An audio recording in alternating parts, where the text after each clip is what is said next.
Kalau sepuh saya jaminan ini tombak sepuh, bukan owan, bukan triplos, sudah lengkap, handle-nya, warangkanya. Ini temuannya itu udah lama disimpan orang desa, original. Memang banyak pusaka temuan, tapi banyak yang sudah termahal, dari temuan darat maupun temuan sungai. Patinanya bisa ditanya kalau original. Rahayu, rahayu, rahayu. Salam budaya untuk semua saudaraku yang ada di Indonesia maupun yang ada di luar negeri. Kembali lagi bersama saya Vicky Wijaya. Nah, di kali ini saya akan membahas pusaka temuan pada era-era Singosari maupun sebelumnya, dan juga beberapa benda temuan. Jadi kemarin ada beberapa teman-teman di Instagram maupun di YouTube yang request, "Mas, tolong dibahas dong pusaka-pusaka temuan, terus filosofinya, manik-manik, terus benda-benda apa aja yang pernah ditemukan." Karena saya ada beberapa tim penggali dari mulai Banyuwangi, Jember, Bondowoso. Nah, di sana banyak sekali dari beberapa tahun yang lalu, sebelum corona, sebelum saya membuat video di YouTube, saya itu banyak teman-teman di sana, teman-teman penggali maupun pencari benda-benda temuan seperti ini. Contohnya salah satunya manik-manik, kalung manik-manik, patung-patung perunggu, bahkan sampai ke keris-keris atau tombak temuan. Tapi memang banyak yang sudah termahal, karena barang-barang seperti itu langka ya, langka, terus juga belum tentu ditemukan kembali. Kadang-kadang banyak termahal ke Bali, ke Pulau Dewata. Nah, di sana penemuannya itu biasanya pada era-era Hindu Buddha, bahkan sebelum itu, kadang-kadang seperti itu. Ya, mungkin untuk saudaraku saya biar lebih akrab, enak manggil bro ya, mungkin. Jadi ini sudah ada beberapa beberapa benda dari keris maupun benda temuan bro yang ada di depan saya. Ya, mungkin langsung saja saya bahas bentar lagi.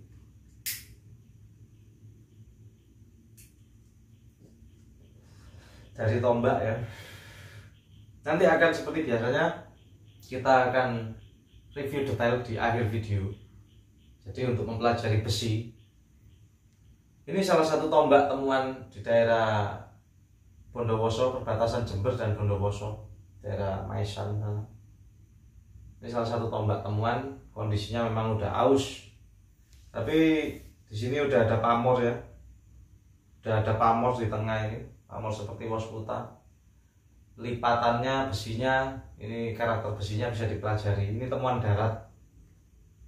Jadi kalau temuan darat sama temuan sungai itu sudah berbeda karakter besinya. Dan juga pusaka-pusaka era Singosari tidak harus keluar untuk cacing. Jadi teori itu ketika di lapangan, fakta di lapangan itu tidak bisa dipukul rata. Ada yang memang keluar untuk cacing, ada yang enggak. Bahkan kalau temuan sungai kadang tergolong utuh. Tidak semuanya juga, tapi memang agak, maksudnya nggak keluar untuk cacing biasanya temuan sungai. Temuan persawahan itu sudah lain lagi karakternya. Jadi saya langsung terjun di lapangan. Dulu saya pernah juga sempat cari pakai metal detektor. Pada tahun 2016-17 itu saya sudah dulu cari manik-manik seperti ini untuk dijual ke Bali, karena banyak pesanan teman-teman di Bali, manik-manik maupun patung-patung perunggu itu. Tapi untuk sekarang memang semakin langka. Jadi kalau pusaka temuan itu banyak, itu ya kita perlu tanda tanya. Kita harus meneliti besi, kita harus meneliti karakter materialnya, terus ditemukan di mana. Jadi memang asal usulnya harus juga jelas. Kalau saya dulu tahun 2016-17 saya langsung terjun ikut mencari. Tapi pada waktu itu saya memang belum membuat YouTube ya. Jadi saya tahu betul di lapangan seperti apa susahnya. Kadang seminggu cari belum tentu dapat, maupun di sungai maupun di darat.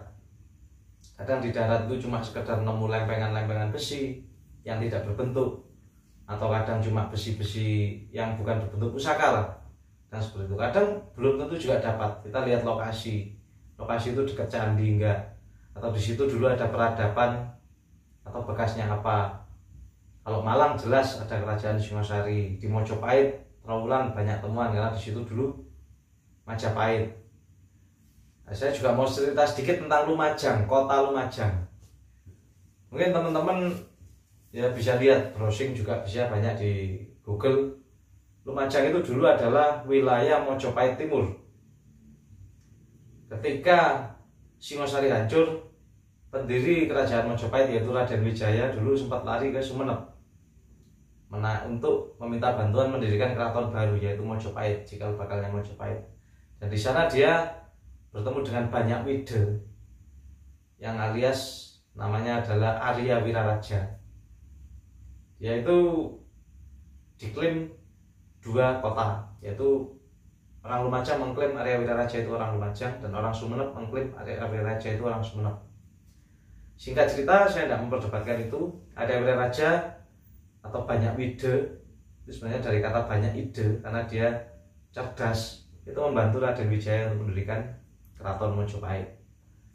Setelah keraton itu berdiri, banyak Wide atau Arya Wiraraja diberikan daerah kekuasaan yang namanya wilayah Mojopahit Timur, bagian timur.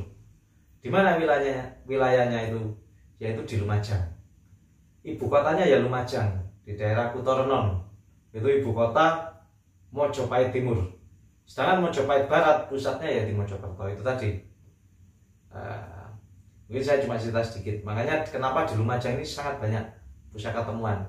Dan Lumajang ini sudah ada sejak adanya kerajaan Singosari, yaitu dulu namanya Nararya Kirana, yang Raja Singosari itu memberi tempat atau wilayah kepada Nararya Kirana, orang Singosari, untuk ditaruh di Lumajang.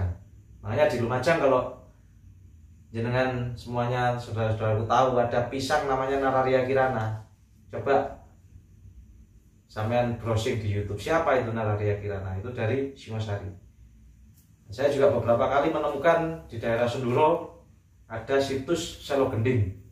Di sana ketika orang gali sumur, kadang gali pondasi, di daerah sekitar 200 meter bahkan 1 kilo dari situs Selo Gending itu banyak menemukan pusaka seperti ini.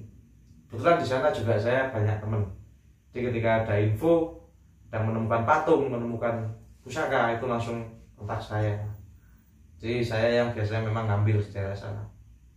Situs Selo Gending, daerah Senduro naik. Dan di situs itu diperkirakan usianya lebih tua dari eranya Singosari. Kita lihat susunan candinya seperti itu.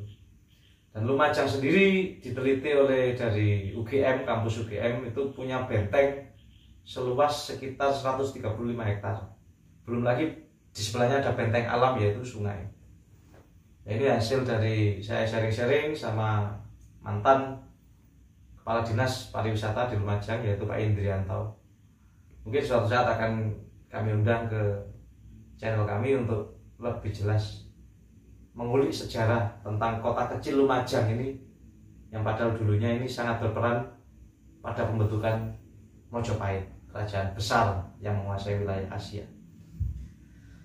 Kemudian kembali lagi ke tombak ya. Ini langsung, ini menurut saya pribadi ini besinya besi Singosari ya, besi temuan darat. Untuk cacingnya udah ada meskipun sedikit, tapi pastinya udah oval, kotak mengoval. Jadi ini udah peralihan, Singosari peralihan. Dapurnya piring ya. Dulu tombak identik untuk peperangan, untuk pasukan garda depan. Makanya tua tombak secara umum adalah untuk perlindungan. Seperti itu di Babar. Nah, untuk tamu-tamu tua seperti ini juga menurut beberapa pakar tosanaji bisa digunakan sebagai tindih atau meredam hawa negatif keris-keris yang lain yang menimbulkan efek negatif ke sang pemilik. Kemudian pusaka dulu ya, pusaka dulu. Ini contoh temuan sungai. Ini kalau dibilang modelnya bisa dikatakan sepang ya. Ini besinya tidak ada untuk cacing, tapi jaminan sepuh. Ini sepuh. Makanya kalau orang belajar pusaka temuan harus praktek langsung di lokasi, di lapangan hunting. Jangan cuma katanya ini itu sekedar teori. Jadi pelajari bener, gitu loh. Dan pusaka-pusaka temuan itu pasti jumlahnya terbatas. Gak seperti pusaka era-era Mataram, Tuban, Jopahit masih banyak. Tapi kalau pusaka temuan, kita lihat karakter besi. Jadi jangan sampai gampang mengejudge orang. Oh itu nggak ada untuk cacing, bukan Singosari. Belum tentu. Coba Anda browsing di Google, lihat-lihat pusaka era-era zaman-zaman 600 sebelum Masehi.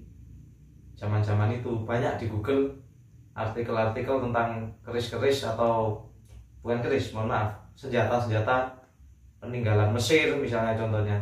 Peninggalan apa itu ada untuk cacing? Kan belum tentu ada untuk cacing. Atau pedangnya Kanjeng Nabi, apa ada untuk cacing? Belum tentu. Jadi karakter besi ya harus dipelajari. Saya sempat juga browsing lihat di YouTube penelitian tentang Katga yang ditemukan di Sungai Musi. Saudara-saudara bisa lihat browsing di YouTube. Katga itu umurnya sekitar kalau tidak salah 600 Masehi. Nah itu kan diteliti umur besinya. Kalau gitu saya setuju, itu objektif dan bisa dilihat Katganya. Ada yang ada untuk cacingnya, ada yang enggak. Jadi enggak semuanya Singosari atau Tangguh sebelumnya dipukul rata ada untuk cacing, enggak semuanya. Kita lihat di lapangan dan semua ini kan hanya estimasi. Tujuan kita bertosan haji itu mempelajari dan lebih mencintai, bukan menjadi perdebatan. Seperti itu. Yang penting objektif, pelajari besinya dan terjun di lapangan. Jangan cuma teori di buku ataupun katanya orang. Jadi Anda harus punya prinsip sendiri. Pusaka ini soal rasa juga. Ini antik, unik, paksinya kotak. Handle-nya ini saya dapatnya udah kayak gini sih. Ini dikasih handle perunggu sama orangnya, perunggunya perunggu temuan. Ini mendaknya ini juga perunggu hitam, patina hitam. Ini saya katakan sih bisa Katga Sepang atau keris Sepang pertama di era Singosari atau sebelumnya. Modelnya seperti ini. Ini juga keris-keris pusaka tindi ya, pusaka tindi. Belum saya buatkan warangka, belum sempat. Lain lagi dengan ini tombak. Modelnya seperti gunungan. Ini paksinya kotak. Nah, kalau kotak banyak teori yang mengatakan ini Singosari. Padahal di besinya udah ada pamor. Nah, ini untuk cacingnya enggak terlalu ini. Kalau sepuh saya jaminan ini tombak sepuh. Bukan owan, bukan ripros. Jadi ini ori. Ini ada seloroknya ada. Bukan tempat ulang, bukan. Ini malah saya dapat di desa, peninggalan desa. Peninggalan sesepuh. Salah satu sesepuh di Banyuwangi. Pusakanya dulu 3 koper. Ya habis. Banyak yang sudah saya maharkan, nyebar ke seluruh Indonesia Nusantara. Saya ambil ini enggak saya maharkan. Karena saya lihat ini unik, kotak, dan dia Mbah itu sempat mewanti-wanti ke saya, memang tombak ini salah satu kesayangannya, jangan sampai dikeluarkan. Kalau bisa, jangan sampai dikeluarkan. Banyak yang nawar ini teman-teman. Padahal sederhana, pamornya biasa. Tapi ya itu tadi, kalau Mbah sudah saya sebut namanya karena beliau sudah meninggal juga, beberapa keluarganya saya dilarang menyebutkan. Dia orang yang sangat punya nama di desa itu. Ini saya katakan ini tombak sebagai tindih ya. Kalau lihat dari pamornya sekedar pamornya anak atau ya moskuta bisa, sekedar meteorit. Ini pusaka tindi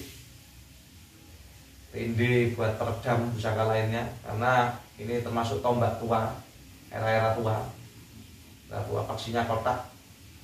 Estimasi saya ini Singosari, saya Singosari awal seperti itu. Ya, sampai saya buatkan warangkanya ini baru memang. Nah, dulu sama Mbak di sana cuma dibuntel, dibungkus kain putih. Ini yang ditaruh dalam kamarnya. Saya buatkan warangkanya. Kemudian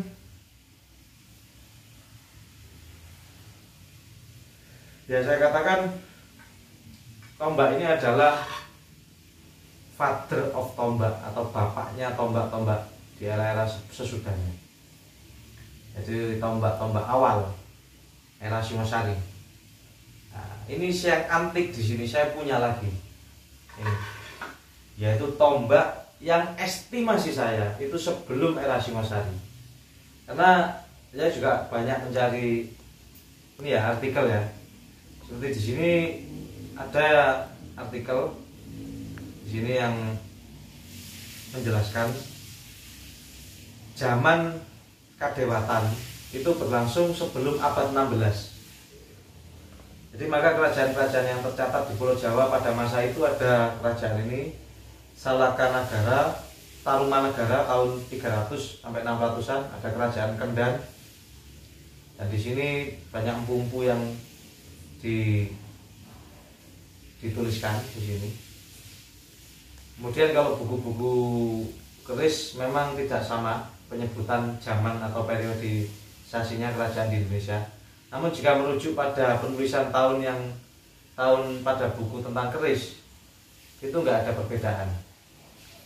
Jadi masa Kadewatan itu bukan zaman yang disebut hayal, tapi memang sudah ada di naskah-naskah kuno atau kitab-kitab suci yang menyebutkan bahwa keturunan-keturunan dewa itu turun ke bumi dan memiliki pusaka-pusaka. Bahkan dewa-dewa itu juga ada dari dewa Yunani ataupun dewa Hindu, Buddha, itu mereka pegang pusaka. Ada Trisula, ada Duisula. Jadi dari situ prototipe sebuah pusaka yang sampai jadi keris. Disampai kalau di candi-candi Anda lihat di Borobudur mungkin ada pusaka Katga. Bahkan kemarin di YouTube ya saya lihat itu tadi Katga diteliti umurnya sangat tua, umur besinya. Tapi orang ini kan banyak perbedaan pendapat. Jadi kita tidak cari perbedaan pendapat. Cuma yang kita cari adalah ya kebijaksanaan. Bagaimana kita menyikapi pusaka-pusaka ini. Bagaimana kita menyikapi bahwa kayanya budaya Nusantara Indonesia ini sejak tahun di masa lampau sudah membuat pusaka yang memiliki makna filosofi, bukan cuma sekedar untuk perang tapi juga sebagai ageman. Nah, ini ya dasar-dasar teorinya dari banyak ini. Kita dari beberapa buku ya, ada Pakem Pengetahuan tentang Keris dari Kusni 1979, ada F.L. Winter kitab klasik tentang keris 2009, ada dari Bambang Harsri Nusmo ensiklopedia keris yang banyak dibaca teman-teman.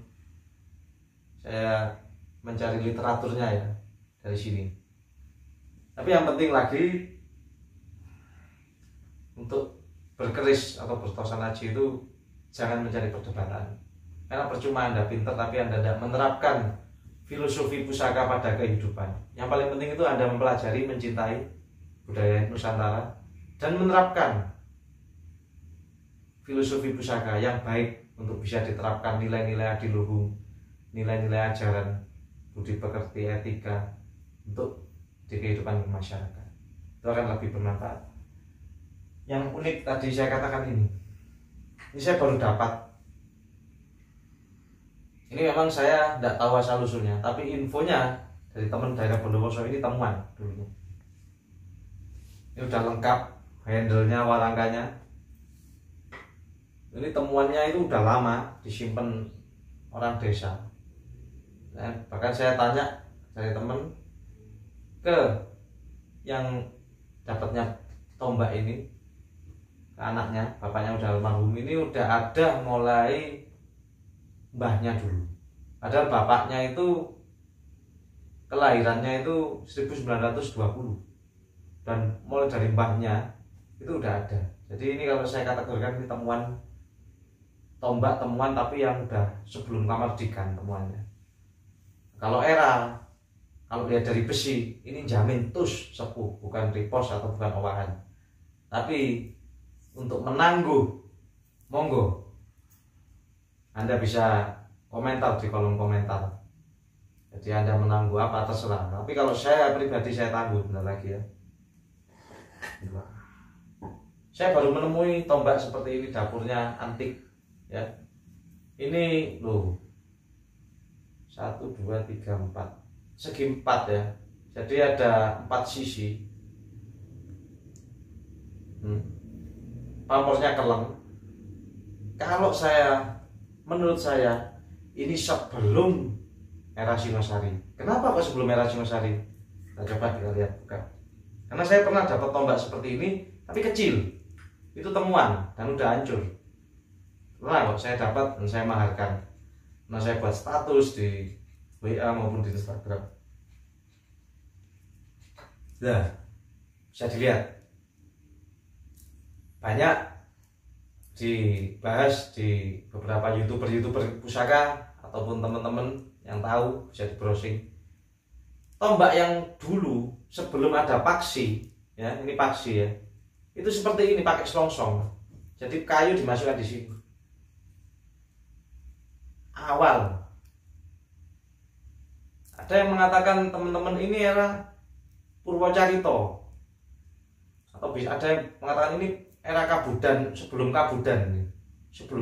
Bisa-bisa ini era di bawah 500 Masehi, tahun 500 Masehi, karena masih kayak gini. Ini selongsong, bukan paksi.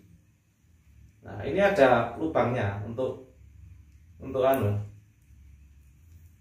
mempererat, dan besinya hijau keabu-abuan, pulen sekali,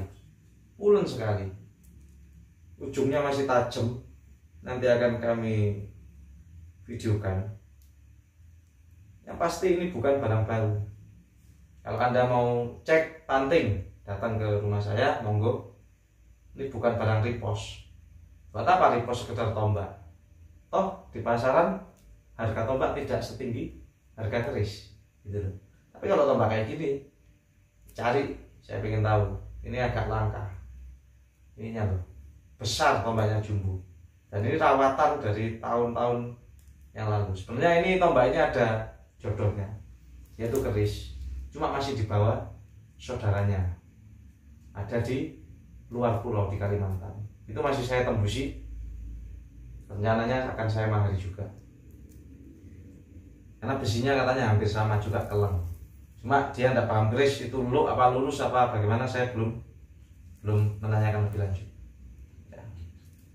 Jadi ini menurut saya ini tombak yang sangat langka, meskipun sekedar pamor keleng ya. Kalau filosofi dari pamor keleng sendiri, ketika empu sudah bisa membuat pamor keleng, berarti dia empunya itu bukan empu sembarangan. Karena empu itu menguasai teknik pemurnian logam yang sangat luar biasa. Untuk memurnikan logam sampai menjadi keleng dengan tempahan padat, pulen, itu berarti menggambarkan itu seorang empu yang sangat mumpuni. Kalau dari teknik penempaan dan seninya. Tapi kalau dari isoteri, keleng itu mengandung makna tersembunyi dalam pusaka itu. Biasanya mengandung tuah atau yoni yang memang disembunyikan oleh sang empu. Ada tuah khusus, dan tuah yang pasti perlindungan. Ada tuah khusus, jadi bukan dipegang oleh orang sembarangan. Beberapa teman-teman pecinta pusaka juga ada yang fanatik mencintai pamor-pamor keleng, karena mereka percaya ada daya khusus yang dituangkan dalam pusaka berpamor keleng. Ini jumbo ya, mantap sekali pegangannya. Saya curiga ini dipegang Jenderal Perang dulunya, atau ini mungkin sebagai pataka juga bisa, taruh di sebelahnya raja. Karena pataka itu yang banyak kan trisula, bisula, tunggal juga ada pataka tunggal, ada juga pataka payung agung. Jadi tergantung patakannya. Ini kalau auranya saya rasa ini juga sebagai tindih. Ini the father of tombak di Indonesia. Kalau ini udah berbentuk kotak, udah Singosari. Sedangkan ini masih sebelum pakai paksinya, belum dipakai kotak. Karena mungkin pada digunakan perang itu kok sering copot, akhirnya ada perubahan. Akhirnya tombak itu dibuat model paksi, ya, seperti itu. Kemudian saya janji juga akan bahas barang-barang temuannya. Ini temuan, ini besi, kalau magnet nempel, ini nempel magnet. Ini belum saya kupas, nggak tahu apa bentuknya, ini tombak atau paku bumi atau gimana, ini belum saya kupas. Dan saya juga menemukan yang sudah saya kupas itu sigar jantung, keris sigar jantung. Tapi sementara ini itu memang sudah terbentuk ya, meskipun patinanya tebal. Saya 1 bulan lebih ngekum kelapa, membersihkan pelan-pelan, dan patina udah terangkat. Sekarang sedang saya proses cuci warangan. Nanti di channel saya selanjutnya akan saya review, karena pusakanya tergolong utuh, sigar jantung besar, sangat bagus. Itu udah langka yang tus, ya. Satu penemuan sama ini besi atau apa ini, belum saya buka. Kemudian ini dulu ya mungkin ya. Ini pusaka betok yang saya sebut father of keris sesudah Katga ya. Katga itu prototipe keris pertama ya. Sebelum keris itu Katga pusakanya. Kalau kita lihat di relief candi, sudah itu mulai era Sriwijaya, Singosari itu sudah ada pusaka atau keris. Saya buka dulu ya. Nah, ini temuan sungai, bro. Ini temuan sungai. Karakternya nanti Anda lihat karakter besinya. Kebetulan ini pamornya keleng, tergolong utuh meskipun kiri kanannya gerimis. Ini father of keris, ayahnya keris. Sebelum ada keris ya, awalnya betok ini, namanya betok, pusaka Kabudan. Besinya juga sangat istimewa. Di sini ada hijaunya, ada hitamnya, degradasi warna yang sangat bagus. Terus karakternya ini besinya ada pulemnya juga, tapi juga ada seperti membatu gitu loh. Saya tidak bisa menjelaskan dengan kata-kata, yang penting nanti saya videokan. Ini bisa dipakai patokan juga, salah satu karakter pusaka temuan sungai yang original. Memang banyak pusaka temuan, tapi banyak yang sudah termahal, dari temuan darat maupun temuan sungai. Banyak yang termahal ya, teman-teman sudah banyak yang tahu kok. Nah, saya aktif di beberapa pameran pusaka. Kemarin hadir di Senopati Nusantara di Jogja juga seperti itu. Tiga pusaka betok saya udah termahal. Ada betok jalak, itu temuan darat. Ada betok akhir Singosari, itu malah karakternya pulen sekali, seperti Mojopahit, pulen, nggak ada ya di Mari. Terus ada lagi betok seperti sigar jantung, itu juga sudah termahal. Ini memang saya simpan. Ini yang paling sederhana, karena saya juga ini, saya anggap ini yang tua sendiri, paling tua. Bentuknya sederhana, tapi auranya saya suka. Ini nanti memang mau saya ganti warangkanya, saya ganti warangka Gayaman. Kok Gayaman? Saya ganti warangka Sandang Walikat, karena ini nggak pantas. Padahal ini warangkanya Cendana Wangi. tim. Tapi dilihat-lihat memang nggak enak. Ini nanti akan saya ganti rangkanya, model sandang walikat seperti betok pada umumnya seperti itu. Tuanya apa? Sudah sering kita bahas. Pusaka tua, pusaka era-era Singosari bahkan sebelumnya itu untuk tindih. Bukan cuma tindih peredam penetral hawa negatif pusaka lainnya, tapi juga untuk tindih sang pemilik itu sendiri, untuk kestabilan spiritual, emosional, maupun kestabilan jiwa sang pemiliknya. Ini dilambangkan sebagai keris betok, awal mula keris lurus, yaitu untuk kasepuan, untuk pendekatan diri, bahwa kita harus di jalan yang lurus dan mendekat dengan Sang Pencipta. Kemudian untuk barang-barang temuan ya, mulai kita bahas dari perunggu juga ya. Tadi besi udah, ini perunggu. Ini ada koin-koin gobok ya, seperti ini ya. Nanti kita rekam detailnya. Ini saya nyimpen memang sengaja, tidak saya bersihkan patinanya, masih lengket ini pasirnya. Maksudnya kita harus tahu, belajar barang yang original gimana ciri-cirinya. Ada patinanya, bukan patina buatan ya. Kelihatan kalau orang paham, orang antik kan paham. Terus ini ada gelang, patinanya itu berbeda gitu.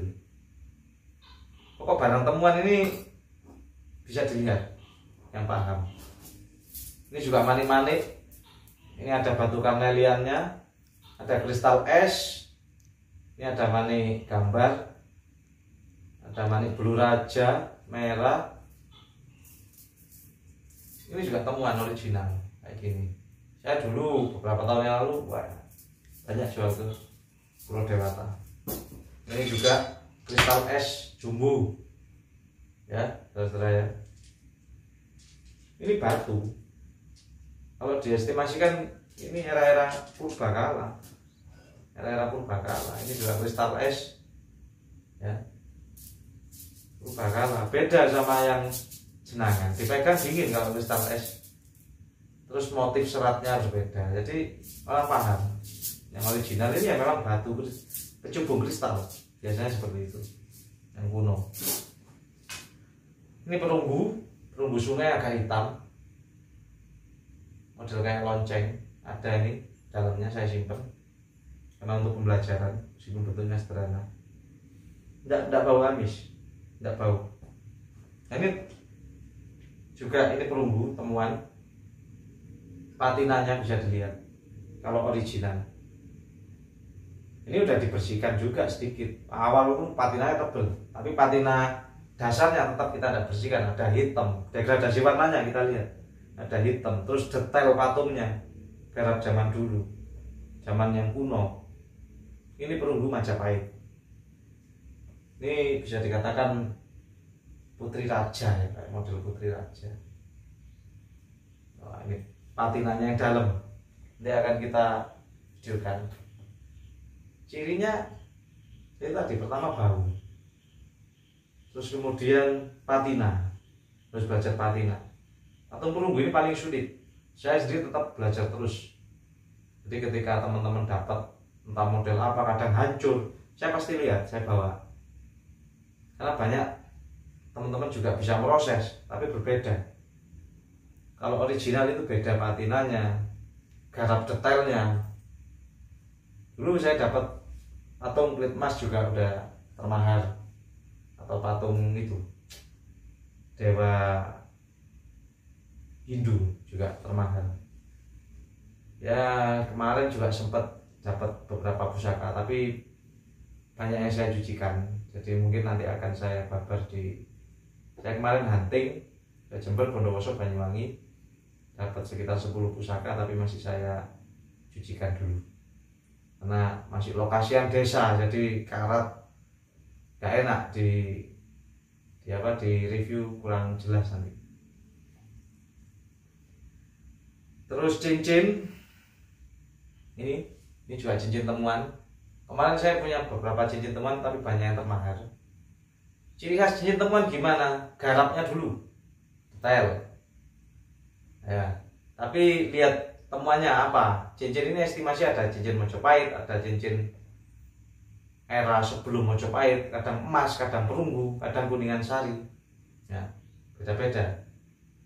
Ini kuningan sari. Matanya, batunya udah sangat tua. Ini batu garnet. Terus yang ketiga, nggak amis. Di bawah nggak amis. Jadi bukan kuningan sekarang, tapi kuningan sari yang dulu. Gitu. Terus dilihat dari pori-porinya ini seperti keris, jadi tetap tua, tetap ada kurusi kecil di cincin ini, bukan buatan sekarang, buatan era kerajaan, berbeda. Anda pegang pun, kalau orang paham aura, nggak usah lihat cincinnya, Anda pegang pakai rosok, pakai hati, itu kalau temuan aura itu dek di sini pasti terasa. Tapi ya saya sarankan pembelajarannya objektif aja, dilihat, diteliti, di loop. Itu caranya seperti itu. Ya mungkin kali ini saya membahas beberapa pusaka-pusaka tua ya. Dari pusaka-pusaka tua yang Singosari, bahkan sebelumnya era-era Kabudan, Purwocarito, terus benda-benda temuan ini kalau ada teman-teman yang pesen mungkin saya bisa bantu carikan. Harapan saya di channel ini kita belajar bareng, sharing bareng, bukan pinter-pinteran, bukan berdebat, karena kita yang utamanya adalah mencintai budaya kita sendiri, pahami filosofi keris, benda temuan kita hargai, kita rawat. Kalau bukan kita ya siapa lagi gitu. Nah dari sini kita bisa mendapat pembelajaran nilai-nilai budi luhur yang sangat baik diterapkan di kehidupan, yang mengandung akhlak, etika, mengandung ajaran-ajaran yang nilainya sudah sangat tinggi, yang sangat bagus. Dan saya berharap dulur-dulur, saudara-saudaraku selalu mendukung channel ini, dan kurang lebihnya saya juga mohon maaf ketika ada banyak perbedaan pendapat, penangguhan atau kata-kata. Ya, saya juga manusia, punya salah. Kalau persepsi, beda persepsi, itu menurut saya nggak jadi masalah. Yang penting kita bisa mencintai pusaka, melestarikan. Harapan saya cuma itu. Pusaka-pusaka yang di desa saya nggak terawat, saya tarik, saya alih rawatkan ke teman-teman, saudara-saudara yang ingin punya pusaka, saya alih rawatkan sesuai kualitas itu sendiri, kualitas pusaka itu sendiri. Karena pusaka juga kadang jodoh-jodohan, bukan masalah oh ini mahalnya mahal, bukan seperti itu. Tapi kadang yang berjodoh, yaitu saya tidak mesti kok. Kadang-kadang pusaka bagus, kalau saya menjangkaunya, memaharinya dengan nilai yang tidak begitu tinggi, saya juga di bawah pasaran kadang-kadang. Jadi pusaka itu memilih tuannya yang memang cocok dan pantas, bukan cuma dari segi materi, tapi dari luar dalam hatinya. Kalau memang serius benar memiliki pusaka itu, pasti orang itu nggak ragu, nggak maju mundur, udah nawar dikasihkan ditinggal, itu udah nggak masuk, berarti udah nggak mungkin pusaka itu memilih orang itu. Di hatinya isinya cuma keraguan, maju mundur. Ketika pusaka itu memang memilih tuannya yang pas, udah seret, pasti mudah, transaksi pemaharan itu sangat mudah gitu. Sepengalaman saya sebegitu. Dan pasti pusaka itu kalau udah orang itu ikhlas memahari, kita sama-sama ikhlas, itu akan membawa berkah tersendiri daripada masih otot-ototan masalah ini kurang gini, seperti itu. Membawa berkahnya. Bahkan banyak pusaka-pusaka yang udah saya maharkan dengan orang yang pas, itu mereka mendapat berkahnya, saya juga mendapat berkahnya, bisa memanfaatkan semuanya dengan manfaat. Mungkin itu saja dari saya kali ini ya, dulur-dulur, saudara-saudaraku. Kurang lebihnya saya mohon maaf.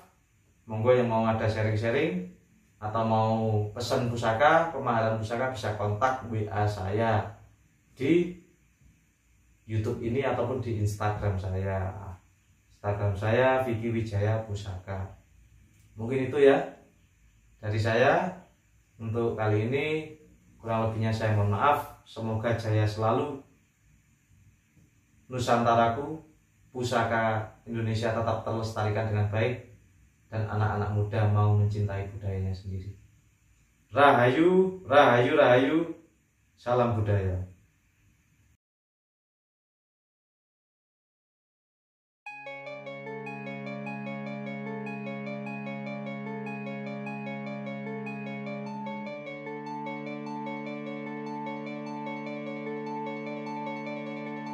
Thank you.